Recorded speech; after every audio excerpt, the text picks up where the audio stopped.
La figure ci-dessus montre la salinité de l'eau de la partie centrale de la mer du Labrador en fonction de la profondeur, axe vertical, et du temps, axe horizontal.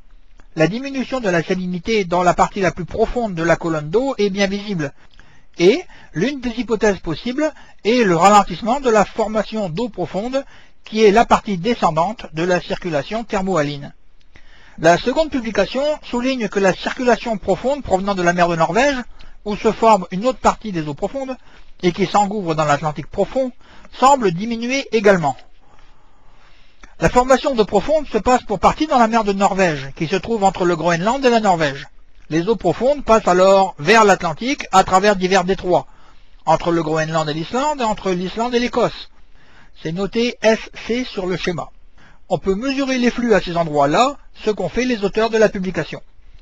La figure ci-dessus montre le débit d'eau qui passe à travers le détroit des Féoré, c'est-à-dire FBC, sur la figure de gauche, pour Farouk Bank Channel, sous isotherme 0,3 degrés. La courbe rouge est obtenue avec des mesures directes d'appareils mouillés dans le détroit, et la courbe bleue résulte d'un calcul obtenu avec d'autres données. La largeur de la courbe rouge reflète l'incertitude du résultat obtenu avec les mesures, car il est nécessaire de faire un calcul intermédiaire prenant en compte un paramètre qui présente une telle incertitude.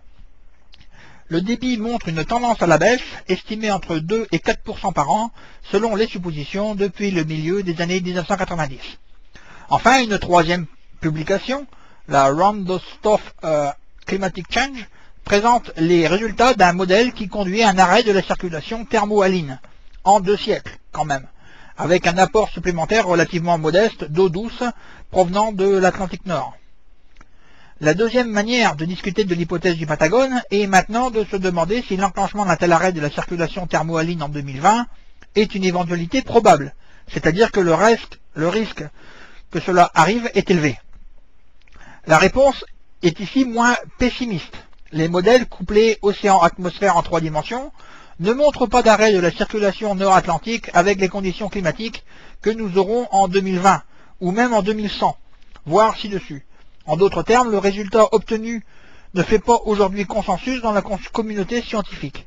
Reste que, ici aussi, nous en sommes réduits à discuter sur la base de la modélisation. En effet, les arrêts du Gulf Stream qui se sont produits dans le passé, le dernier il y a 8000 ans, voire ci-dessus, ont fait suite à de très gros apports d'eau douce à la surface de l'Atlantique Nord, bien plus importantes que ce que nous aurons vraisemblablement en 2020. Nous savons donc que le seuil de déclenchement d'un tel événement est quelque part entre ce que nous avons aujourd'hui et ce que nous avons eu il y a 8000 ans. Mais la science ne permet pas, et le pourra-t-elle un jour, de dire avec précision où se situe ce seuil. En outre, dans le passé, l'apport d'eau douce a été la principale modélification pour l'Atlantique, qui n'a pas connu par ailleurs un réchauffement climatique préalable, comme celui que nous nous apprêtons probablement à connaître.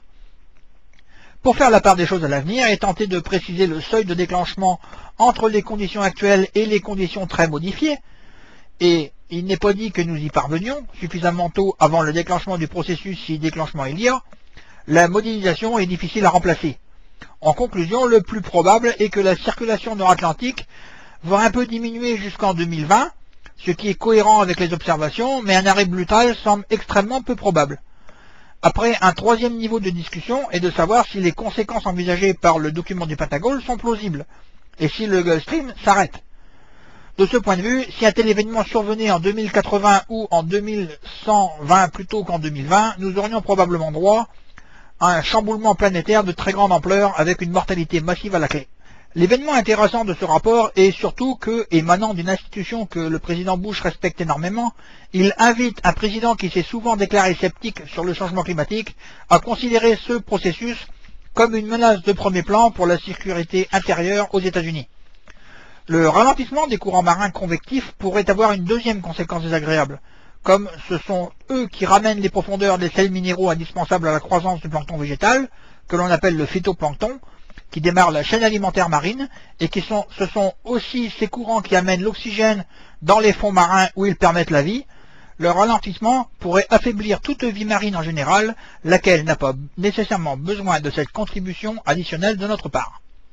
Voici sur cette carte les prélèvements à gauche et biomasse restante à droite dans l'Atlantique Nord, reconstitués pour 1900, 1950 et 1999 à partir de 23 modèles différents. Sans avoir eu besoin de changer le climat, nous avons divisé la biomasse marine par 10 en un siècle. C'est pas mal.